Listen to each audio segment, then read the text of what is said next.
बी अर्धी मालकी नाही. हा काय बनवते इथं? भोपळ्याचं थालीपीठ. अरे बापरे, गरम आहे गरम आहे. हा, आणि रात्रभर मात्र वागीन होणार. इथं सकाळचे बघा 9 वाजलेत आता. तर स्वयंपाकी आवरून शेतात निघाले ह्याच्यासाठी, गोकर्णीचे फुलं आणण्यासाठी. कारण श्रेयाने विकत आणलेत ना डाएटसाठी. तर म्हणलं नको, आपल्या रानातच एवढी फुलं आहेत तर तीच आणते थोडी थोडी रोज. तर जाता जाता पपया सापडल्या 2-4 पिकलेल्या होत्या. आणि आता ते गेले 2 घेऊन, 2 राहिले तिथं. ते एक खराब होती. आता मी काय केलं, आता नेमका पावसाळा सुरू आहे. आत्ता सध्या तर उघडलेला आहे, पण पाऊस सुरू झाला परत की बिया नेमक्या उगवून येतील. मग परत झाडं लावता येतात. मग इकडं तिकडं उपटून रोपं आली म्हणजे. म्हणून मी काय केलं, त्यातल्या बिया त्या खाली अशा काढून टाकल्या. केवढं मोठं मुंगूस होतं. हो हो, मोठं होतं मुंगूस. असं गेलं अगं त्यांची पिल्लं पण येतं छोटी छोटी अशी बरीच. हां, मुंगसांची बघते किती भारी ना. त्यांचं तोंड कसलं लाल लाल असतं का नाही, किती जवळनं दिसलं. लय जवळ नव्हतं. कसलं डार्क आहे का. हा, किती भारी कलर आहे. श्रेया दीदीने डाएटसाठी विकत मागवलेत. त्याचा चहा प्यातात ना. ताज्या पण फुलांचा प्यातात. 4-5 फुलं टाकली का ना. श्रेयाला म्हणलं थांब, मी तुला रोज तोडून देत जाईल थोडी थोडी. काल पण आहेत ती घरी नेलेली. हा, ते वाळवल्यात ना. हा, छान असतं. विकत घेण्यापेक्षा आपल्या घरीच किती आहेत आपल्या रानात. मग बघ कुठं पण आलेत फुलं. ऊसात पण, बांधाला पण एवढी फुलं छान आल्यात. पण देवपूजेला पण फुलं. डुगू बघ कसं आतमध्ये पळतोय. डुगू डुगू काय करतोय रे. डुगू पळतोय मुंगसाच्या मागं. त्याला मस्त वाटतंय पळाय. त्याला अगोदर दिसलं नाही ना, त्याला नंतर वास घेतल्यावर पळायला लागला. डुगू नाही तुला सापडणार आता, ती ये इकडं चल. किती फुलं लागले लय भारी आल्यात मस्त. पांढरं पण आहे किती देवपूजेला. आपल्या घरापाशी पण आहे ना. हा, घरापाशी पण आहे. नमस्कार ताईंनो, नमस्कार मंडळी. तर आज शेतात आले. आमच्या शेतात एवढी भरपूर गोकर्णीचे फुले आहेत ना, जिकडं बघावं तिकडे सगळे गोकर्णीचे वेल. आणि एवढ्या इतक्या रंगातल्या आहेत ना, भरपूर रंगातल्या आहेत. तर मी आज आले आहे जांभळ्या रंगांची फुलं नेण्यासाठी. तर याचा आपल्याला डाएटमध्ये उपयोग होतो. त्याचा चहा बनवला जातो. काय बघते मम्मी. अगं काय नाही, तुरीचं झाड आहे. शेंगा बघ ना कुजून गेल्यात सगळ्या. आधीच्या तोडल्याच नाही तर मागच्या. ते म्हणलं बी सापडतंय का चांगलं बघावं. आहे एखादं चांगलं सापडतंय की. थोडंसं तेच म्हणलं घ्यावं, परत लावायला होतं ना. मग त्याची 4 तर सापडले. उकडून शेंगा खायला मस्त लागतात. हा, तुरीच्या शेंगा बरेच होती नाही तर 5-6 आता गेली. आता हे बघ ना, तेच झाड आहे जुनं, पण त्याला फुटवा फुटलाय सगळा परत. ते उंच असतं ना झाड, ते खरं चांगलं, त्याला भरपूर शेंगा लागतात. आता बघू परत तेच जर मिळलं ना तर तेच लावायला. एकच झाड म्हणजे किती उंच होतं, त्याला भरपूर शेंगा निघतात ना. गावले थोडेसेच गावले, तर एक 7-8 असतील. चला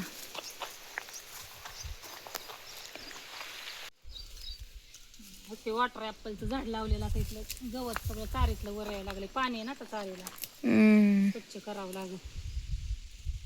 इथलं नाही तर हे वाढून देणार नाही ना. फक्त चांगलं फुटलंय. आधी त्याला 3च पानं होती, 1, 2 आणि 3. आणि आता बघ ह्याला 4 पानं फुटली. 1, 2, 3, 4. चांगलं आलंय.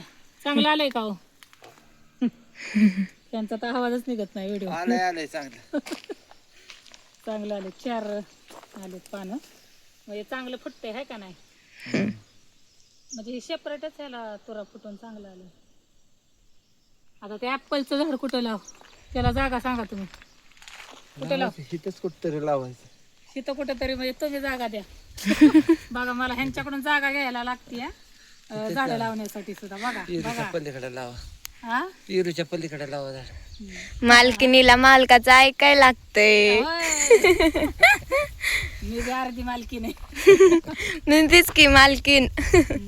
बघा चांगलं आलंय, छान आलंय. हा. सकाळी सकाळी असा रानात फेरफटका मारायला ना खूप भारी वाटतं. सगळी हिरवळ हिरवळ असते ना. तर काय बनवते इथं? भोपळ्याचं थालीपीठ. अरे बापरे, गरम आहे गरम आहे. ते बघा तिथं भोपळ्याचं थालीपीठ.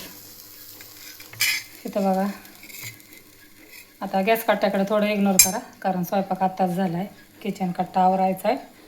मी शेतात गेले होते ना फुलं आणण्यासाठी, तर तिने बघा इथं डाएट करते श्रेया, तर तिने इथं भोपळ्याचा चिला म्हणतात ह्याला, किंवा भोपळ्याचा थालीपीठ, इथं काकडी, बीट, इथं थोडीशी गवारीची भाजी आणि पनीर घरच्या दुधाचं आहे मैत्रिणींनो, कारण आता सगळं भेसळयुक्त आहे. पनीर जे आहे ते आमच्या इकडं 100 रुपये पावशेर आहे. तर आम्ही ज्यावेळी घरी बनवतो ना गाईच्या दुधापासून, तर गाईच्या दुधापासून एकदम 1 लिटरात एकदम म्हणजे एकदम कमी बनतं. आतपाव निघतं, आतपावलासुद्धा कमीच निघतं. एवढं म्हणजे कमी निघतं गाईच्या दुधापासून पनीर. तर विकतचं एवढं स्वस्त म्हणजे कसं परवडत असेल बघा, कारण भेसळच आता सगळीकडे भेसळच आहे. म्हणजे आताच नाही, पहिल्यापासूनच दुधात भेसळ असते. त्यामुळं जास्त काय आम्ही विकत आणण्याच्या भानगडीत पडतच नाही, कारण घरचं दूध असल्यामुळं आम्हीसुद्धा म्हणजे घरचं दूध आहे नशिबाने, त्यामुळं घरच्याच दुधाचं बनवतो. पनीर म्हणा किंवा खवा म्हणा आणि बासुंदी वगैरे असले जे पदार्थ आहेत ते आम्ही दुधाचे कधीच म्हणजे विकत नाही आणत. हे जर्सी गायांचं तूप आहे, पण आता काय करणार माणसं, ऑप्शन नाही. मला खरं तर एक गिरगाय घ्यायची, छोटंसं पिल्लू. छोटंसं का घ्यायचं आहे माहिती आहे का?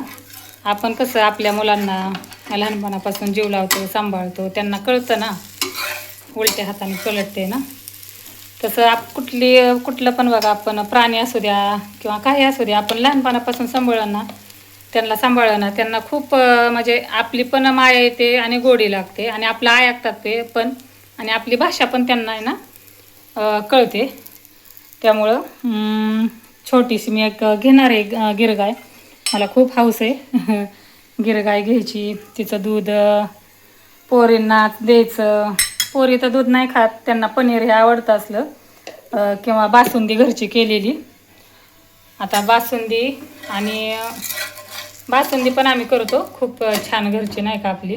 आणि त्यामुळे ना एक मी गिरगायचं पिल्लू म्हणजे थोडंसं मोठंसं असं घेणार आहे, म्हणजे जे की गवत खात असेल तर मी तुमच्याशी नक्कीच शेअर करेन ते घेतल्यावर. हे 10 दिवसाचं लोणी आहे, सॉरी म्हणजे माझं साय काढलेली आहे, त्याच्यात मी विरजण टाकले काल.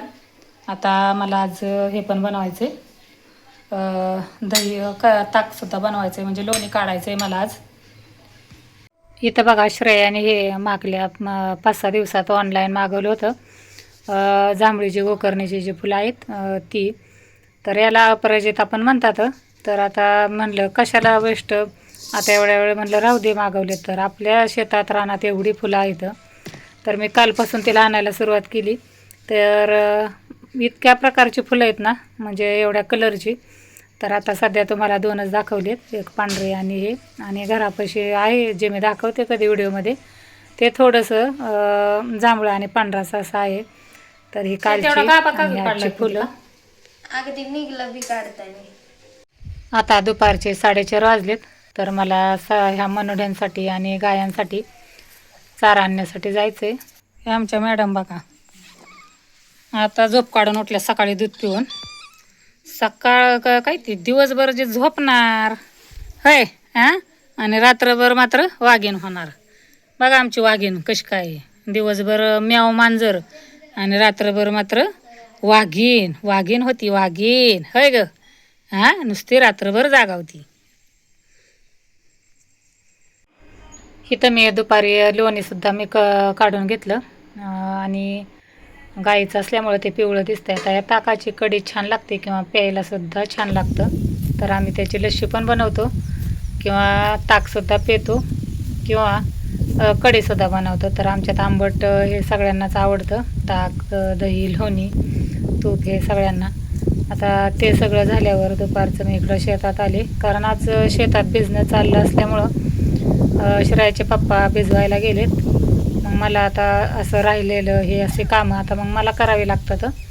तर मी आता इथं घास कापला. अगोदर मी थोडासा हत्ती घास नेला होता, एक वजन मला उचललं एवढं, कारण तो हत्ती घास एवढा जड आहे ना, जे शेतकरी असतील त्यांना माहिती आहे किती जड असतो. तर मी तो एक वजन नेलं होतं. आता हा गवती घास आहे किंवा कोणी ह्याला पन्हाळे गावात म्हणतं, कोण काळे गावात. तर आता हे कापून मी इथंच ठेवणार आहे, कारण हे पण आता एवढं जड आहे ना, एकदम असं हिरवं आहे पाण्यातलं, थोडंसं जरा कवळाट आहे. त्यामुळं मी आता हे फक्त इथं वजं इथं बांधून ठेवणार आणि नंतर मग ते संध्याकाळी आले की घेऊन येतील. मग बांधून ठेवल्यावर ही छोटी मोठी कामं आहेत ना, अशी करावी लागतात बायकांना. माणसांना म्हणजे कुणाला झालं, माणसांना असो किंवा प्रत्येकाला असं वाटतं की माझं काम मोठं, माझं काम जास्त, पण प्रत्येकालाच काम जास्त असतं. फक्त प्रत्येकाच्या मनाचा ग्रह असा असतो की मला काम जास्त पडतं. हे कामही कुठलंच हलकं किंवा भारी असं नसतं. तर चला ताईंनो, आजचा व्हिडिओ माझा कसा वाटला तुम्हाला? आवडला असेल तर एक लाईक करा, कमेंट करा. पुन्हा भेटू उद्याच्या ब्लॉगमध्ये.